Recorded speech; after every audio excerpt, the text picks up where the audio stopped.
મહીસાગરના સંતરામપુર ગણેશ વિસર્જન દરમિયાન મોટી હોનારત થતા ટળી ગઈ છે। સંતરામપુર નગરપાલિકાના વિસર્જન દરમિયાન તરાપો ફરી ગયો।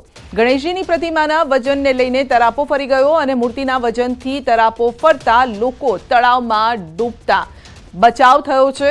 તળાવની વચ્ચોવચ્ચ તરાપો મૂર્તિના વજનથી ફરી જતા તરાપા ઉપર રહેલા લોકો પણ નદીમાં પડ્યા।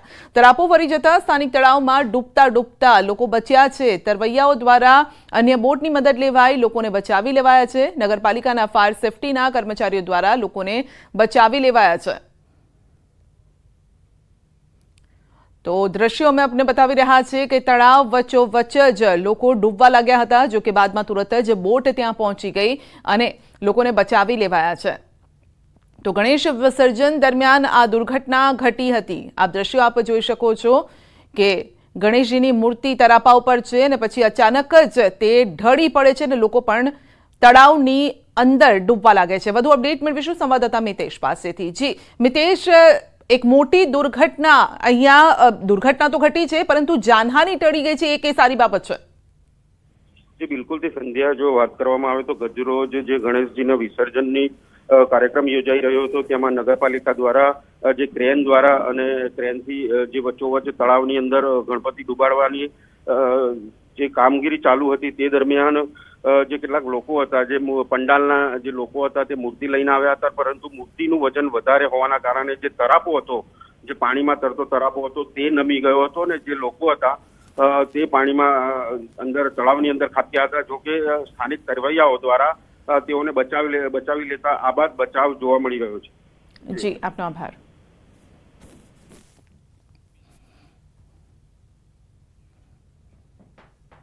गणेश विसर्जन समय डूबवानी घणी घटनाओं बनती होय छे, तेम छतां पण आवी दुर्घटनामांथी लोकोए शीख नथी लीधी। जी हाँ, वडोदरामां नेताओनी बेदरकारीनो एक विडियो सामे आव्यो छे। गणेश विसर्जन दरमियान नेताओ कोईपण सेफ्टी विना तरापा उपर उभा रही विसर्जन करता देखाया छे। नेताओ सहित 14 लोकोए तरापा उपर उभा रही अने विसर्जननी फोटोग्राफी पण करावी छे अने तळाव पर पालिका अने फायरनी टीम सहितनुं तंत्र फक्त तमाशो जोतुं रह्युं छे। सामान्य माणसो पर रुआब बतावतुं तंत्र नेताओ पासे कठपुतળી केम बनी जाय छे ते सवाल छे। साथे ज हरणी बोट दुर्घटना पछी पण कई शीख नथी लीधी। तो बेदरकार आ नेताओ देखाई रह्या छे। समज शक्ति पर पण हवे सवाल उभा थई रह्या छे। વધુ અપડેટ મેળવીશું સંવાદદાતા હાર્દિક પાસેથી। જી હાર્દિક, હરની દુર્ઘટનાને બહુ લાંબો સમય નથી થયો, પરંતુ તેમ છતાં તેનાથી શીખ નથી લેવામાં આવી। ગણેશ વિસર્જનની આવી રાજ્યમાં અનેક ઘટનાઓ સામે આવી છે, તેમ છતાં પણ સેફટીનું ધ્યાન નથી રખાતું। बिल्कुल थी जो तरापामां बेठेला जे नेताओ छे आ ए नेताओ छे के जेमने हरनी बोट दुर्घटना बनी त्यारे नागरिकोने सुरक्षाना नियमो छे तेनुं पालन करवानी सूचनानी सलाह जे छे ते आपी हती, परंतु आ जे नेताओ छे ते पोते ज कोई प्रकारनी सलाह नथी मानता तेवा दृश्यो परथी फलित थाय छे। आ दृश्यो जे जोई रह्या छो ते एमां सांसद जे छे हेमंत जोशी તેમજ જે પૂર્વ સાંસદ છે ભરત ડાંગર સહિતના જે નેતાઓ છે તેઓ સેફટી વગર તરાપા પર ચડી ગયા છે। અને બીજી વાત કરીએ તો કોઈ દુર્ઘટના ન બને તેના માટે ત્યાં કોર્પોરેશનની અને ફાયરની ટીમ જે છે તૈનાત કરવામાં આવી હતી, પરંતુ એ જે ટીમના લાશ્કરો છે તેઓ પણ આ નેતાઓ આગળ લાચાર બની ગયા હતા અને ચૂપ મોડે તમાશો જે છે તે જોતા હતા। હદ તો ત્યારે થઈ ગઈ કે આ નેતાઓએ સેફટીના નિયમોનું પાલન તો નથી જ કર્યું, સાથે સાથે જીવના જોખમે ત્યાં ફોટોગ્રાફી કરાવી હતી। ત્યારે આ નેતાઓ પર સૌથી મોટા સવાલ જે છે તે ઉઠી રહ્યા છે।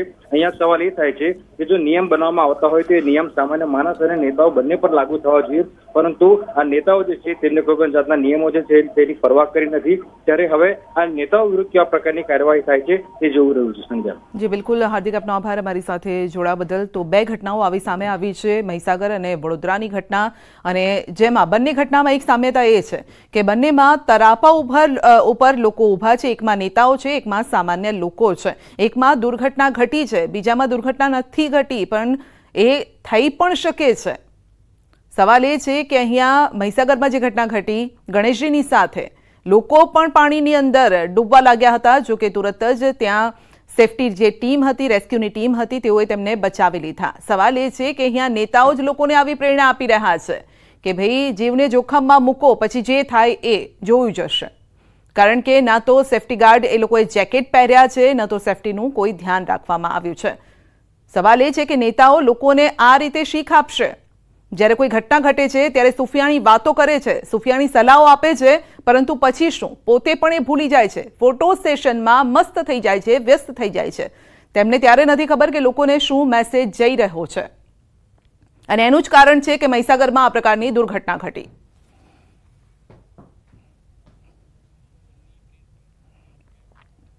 सीधे જ अपने ले जैसूँ हवामान विभाग की प्रेस कॉन्फ्रेंस में. सौराष्ट्र कच्छ की अगर हम बात करें उसमें 871 mm रेनफॉल दर्ज किया गया है, जो कि नॉर्मल से 71% ज़्यादा है. और गुजरात रीजन की हम बात करें उसमें जो है नॉर्मल से 26% जो है रेनफॉल ज़्यादा दर्ज किया गया है. अगर हम टेम्परेचर की बात करें, टेम्परेचर आगे आने वाले दिनों में अपने नॉर्मल फेज़ में रहेगा. अगर हम बात करें पिछले 24 घंटों में कैसा तापमान दर्ज किया गया, उसमें अहमदाबाद में 33.6 डिग्री सेल्सियस तथा गांधीनगर में 34.2 डिग्री सेल्सियस तापमान दर्ज किया गया है, जो अपने नॉर्मल टेम्परेचर में मेंटेन कर रहा है. अभी एज इफ नाउ कोई सिस्टम नहीं है और आगे आने वाले दिनों में भी जो है कोई सिस्टम बनता हुआ नहीं दिख रहा है. अभी मानसून विड्रॉल के लिए जो है कंडीशन फेवरेबल बनती हुई दिख रही हैं. आगे आने वाले समय में जो है जैसे ही कंडीशंस फेवरेबल होंगी उसके लिए जो है अपडेट कर दी जाएगी.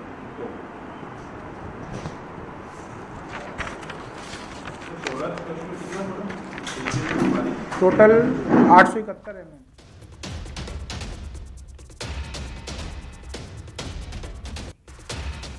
तो ચોમાસાના વિદાયની બસ હવે ઘડીઓ ગણાઈ રહી છે. હવે એ કન્ડિશનમાં છે અને ફેવર કરી રહી છે કન્ડિશન કે ચોમાસું વિદાય લઈ શકે છે, પરંતુ તે વચ્ચે પણ છૂટોછવાયો વરસાદ થતો રહેશે. વરસાદને લઈને હવામાન વિભાગની આગાહી છે. નિષ્ણાતો પણ કહી ચૂક્યા છે કે સપ્ટેમ્બર મહિનામાં વરસાદ રહેવાનો છે. આગામી સમયમાં સૌરાષ્ટ્રમાં વરસાદ થઈ શકે છે. આ સાથે જ ઉત્તર અને મધ્ય ગુજરાતમાં પણ વરસાદની વકી છે. માતરના વસુમાં ગણેશ વિસર્જન યાત્રા પર થયેલા હુમલા મામલે નોંધાઈ ફરિયાદ. 12 લોકો સામે નામજોગ અને 10 લોકોના ટોળા સામે ફરિયાદ. શોભાયાત્રામાં ડીજે બંધ કરવા મામલે થઈ હતી જૂથ અથડામણ. સુરતમાં ટ્રેન ઉપર પથ્થરમારાની અફવા ફેલાવવા મામલે કાર્યવાહી કરાઈ. સુરત રેલવે પોલીસે અફવા ફેલાવનારની ધરપકડ કરી. યુવકે પ્લેટફોર્મ એક્સ પર પોસ્ટ કરી ફેલાવી હતી અફવા. મોરબીમાં ગણપતિ વિસર્જન સમયે થયો હતો ચક્કાજામ. વિસર્જન બાબતે આયોજકો અને પોલીસ વચ્ચે થઈ ઉગ્ર બોલાચાલી. મામલો બીચકતા ગણેશ મૂર્તિ 3 કલાક સુધી ક્રેન પર લટકતી રહેવાની નોબત આવી. લોકોએ રોષ ભરાઈ ચક્કાજામ કરી વિરોધ નોંધાવ્યો. સુરતના અમરોલીમાં ખાતે આવેલ અંજની ઇન્ડસ્ટ્રીઝમાં ઉત્પાદન બંધ. અસામાજિક તત્વોએ કારીગરોને અટકાવ્યા, સાથે જ ધમકીભર્યા પોસ્ટર લગાવાયા. ધમકીભર્યા પોસ્ટર લગાવનાર શખ્સો સાથે 7 વર્ષથી પોલીસ શકંજાથી બહાર. ધમકીને પગલે કર્મચારીઓને વેપારીઓમાં ભયનો માહોલ. સુરતના અમરોલીમાં અસામાજિક તત્વો બેફામ. અંજની ઇન્ડસ્ટ્રીઝમાં ફરી એક વખત ધમકીભર્યા પોસ્ટર લાગતા ઉત્પાદન બંધ. પોસ્ટરને લઈને કર્મચારીઓમાં ભયનો માહોલ. અગાઉ પણ અનેક વખત અહીં લગાવાયા છે પોસ્ટર. મહેસાણામાં સિવિલના દર્દીઓને ભાજપના સદસ્ય બનાવવાનો આક્ષેપ. ઇન્જેક્શન લેવા ગયેલા દર્દીને ભાજપનો સભ્ય બનાવી દેવાનો આક્ષેપ.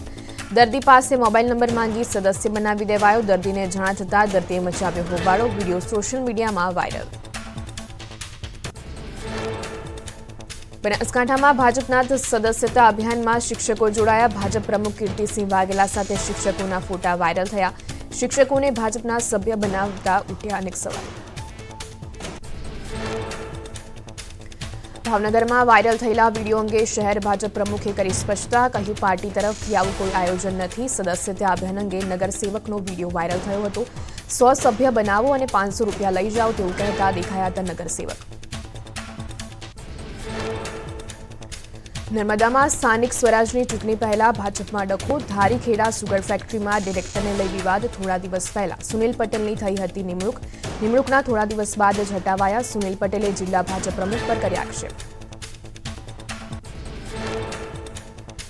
રાજકોટમાં આઈટીના દરોડા મામલે મોટા ખુલાસો. લડાણી બિલ્ડરના 700 કરોડના બેનામી વ્યવહારો મળી આવ્યા. ભાજપના નેતાનું પણ 10 કરોડનું રોકાણ હોવાનું સામે આવ્યું. લાડાણી બિલ્ડરે ડ્રાઈવરના નામે કર્યું હતું રોકાણ.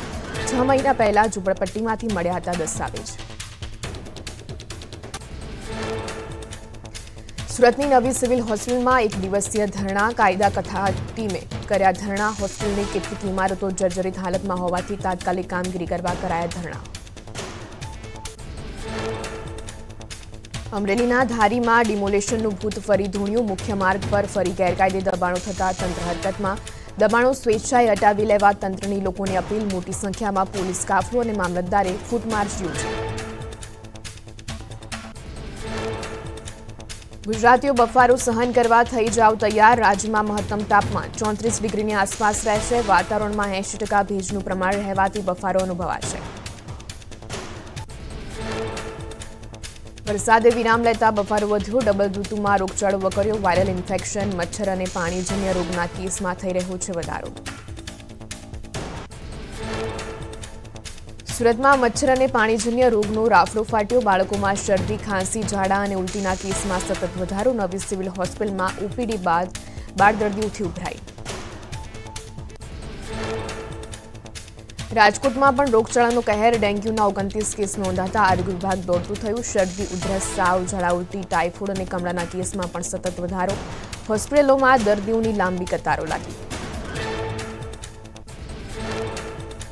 અમદાવાદની 16 સિવિલ હોસ્પિટલમાં દર્દીઓની કતાર એક સપ્તાહમાં 13,568 ઓપીડી નોંધાઈ એક સપ્તાહમાં ડેન્ગ્યુના 116 મેલેરિયાના 29 ચિકનગુનિયાના 14 અને સ્વાઇન ફ્લૂના 10 કેસ નોંધાયા સૌથી વધુ વાયરલ ઇન્ફેક્શનના 2072 કેસ નોંધાયા વાયરલ ઇન્ફેક્શન સહિત પાણીજન્ય અને મચ્છરજન્ય રોગચાળામાં વધારો વલસાડમાં ડેન્ગ્યુના કારણે 2 લોકોના મોત હોસ્પિટલમાં દર્દીઓની સંખ્યામાં વધારો લોકોને સાવચેતી રાખવા તંત્રએ કરી અપીલ હજુ પણ ગુજરાત છોડવા તૈયાર નથી મેઘરાજા આ વખતની વરસાદની પેટર્ન બદલાઈ આ વખતે શિયાળામાં પણ અષાઢ મહિનો યાદ આવી શકે હવામાન નિષ્ણાંત અંબાલાલ પટેલે આગાહી કરી ઉપરવાસમાં વરસાદથી સરદાર સરોવર ડેમમાં પાણીની આવક નોંધાઈ નર્મદા ડેમની સપાટી 137.54 મીટર પર પહોંચી જળ સપાટી જાળવવા ડેમના 5 દરવાજા ખોલાતા વડોદરા ભરૂચ અને નર્મદાના 42 ગામો એલર્ટ પર અનરાધાર વરસાદથી ઝારખંડના ઉસરી ધોધમાં પાણીનો પ્રચંડ પ્રવાહ વહેતો થયો અવિરત વરસાદથી ધોધે રૌદ્ર રૂપ ધારણ કર્યું દૂર દૂર સુધી ધોધ જોવા પ્રવાસીઓ પહોંચ્યા ઝારખંડના ધનબાદમાં 3 દિવસથી મેઘરાજા કરી રહ્યા છે તોફાની બેટિંગ મેથન ડેમની જળસપાટીમાં વધારો થતા નદીમાં પાણી છોડાયું દામોદર નદીમાં પાણી છોડાતા નદી તોફાની બની નદી કિનારાના અનેક ગામોમાં જળબંબાકારની સ્થિતિ સર્જાઈ ઝારખંડના ગુમલામાં અવિરત વરસાદ દક્ષિણી કોયલ નદી ગાંડીતુર થઈ નદીમાં પાણીનો તીવ્ર પ્રવાહ વહેતો થયો નદી પરના પુલ સુધી પાણી આવી જતા પુલ પરથી પસાર ન થવા તંત્રએ અપીલ કરી ઝારખંડમાં અવિરત વરસાદથી બિહારમાં નદીઓ તોફાની બની નાલંદામાં લોકાઈન નદીમાં પાણીનો ધસમસતો પ્રવાહ વહેતો થયો નદીના નીર રસ્તા પર ફરી વળતા અનેક ગામો સંપર્ક વિહોણા થયા જિલ્લાના અનેક ગામોમાં જળબંબાકારની સ્થિતિ સર્જાઈ ઉત્તરાખંડના રુદ્રપ્રયાગ નજીક નદીમાં પડેલા એક વૃદ્ધનું રેસ્ક્યુ કરાયું નદીમાં નહાવા ઉતરતા વૃદ્ધ સ્લીપ થયા હતા ઘટનાની જાણ થતાં એસડીઆરએફની ટીમ મદદ માટે દોડી આવી પાણીના ધસમસતા પ્રવાહ વચ્ચે વૃદ્ધનું રેસ્ક્યુ કરાયું ઉત્તર પ્રદેશના અયોધ્યામાં સરયુ નદીએ ભયજનક સપાટી વટાવી ભયજનક સપાટીથી 45 સેન્ટીમીટર ઉપરથી વહી રહી છે સરયુ નદી કિનારાવાળા વિસ્તારમાં એલર્ટ જાહેર કરાયું લોકોને નદી કાંઠે ન જવા અપાઈ સૂચના મધ્યપ્રદેશના પન્નામાં જંગલ સફારી દરમિયાન દેખાયો વાઘ જંગલમાં લટાર મારતા વાઘના દ્રશ્યો પ્રવાસીના કેમેરામાં કેદ થયા વરસાદી માહોલ વચ્ચે વાઘ દેખાતા પર્યટકોમાં ખુશીની લહેર છવાઈ વલસાડમાં શંકાસ્પદ પનીરનો જથ્થો ઝડપાયો છીપવાડમાં શ્રીજી ડેરીમાંથી 60 કિલો શંકાસ્પદ પનીર પકડાયું છેલ્લા ઘણા સમયથી હલકી ગુણવત્તાનું પનીર વેચાતું હોવાની મળી હતી ફરિયાદ જૂનાગઢના પ્લાસવા ગામમાં નકલી ડોક્ટર ઝડપાયો દુકાન ભાડે રાખી લોકોના સ્વાસ્થ્ય સાથે ચેડા કરતો હતો નકલી ડોક્ટર કોઈ ડિગ્રી કે અભ્યાસ વગર એલોપેથી અને સ્ટીરોઇડ જેવી દવાઓ આપતો પોલીસે દવાનો જથ્થો જપ્ત કરીને યુવકને કર્યો જેલ હવાલે સુરતના ગોડાદરામાં નકલી પોલીસ ઝડપાઈ ખોટા કામ કરો છો એવું કહીને ફરિયાદી પાસે રૂપિયાની માંગણી કરી રૂપિયા નહીં આપો તો ખોટા કેસમાં ફસાવી દેવાની ધમકી આપી ફરિયાદના આધારે પોલીસે બંને ભેજાબાજોની કરી ધરપકડ અમદાવાદના વાયએમસીએ ક્લબમાં સીબીઆઈના નામે રેડ કરીને ફિલ્મ મેકરને ધમકાવવાના અને મોબાઈલ ફોન પડાવવાના પ્રયાસનો મામલો. પોલીસે વધુ એક આરોપીની ધરપકડ કરી. એડ ફિલ્મ મામલે ફરિયાદી સાથે બોલાચાલી થઈ હતી. પોલીસે વધુ તપાસ હાથ ધરી. ટીઆરપી ગેમ ઝોનના આરોપી મનસુખ સાગઠિયા દ્વારા પાસ કરાયેલી ફાઇલોની થઈ શકે તપાસ. છેલ્લા 3 વર્ષમાં અપાયેલી નોટિસ ફાઇલની ફરી તપાસની શક્યતા. જો તપાસની અરજી રાજકોટ કમિશનરને મળે તો થઈ શકે તપાસ.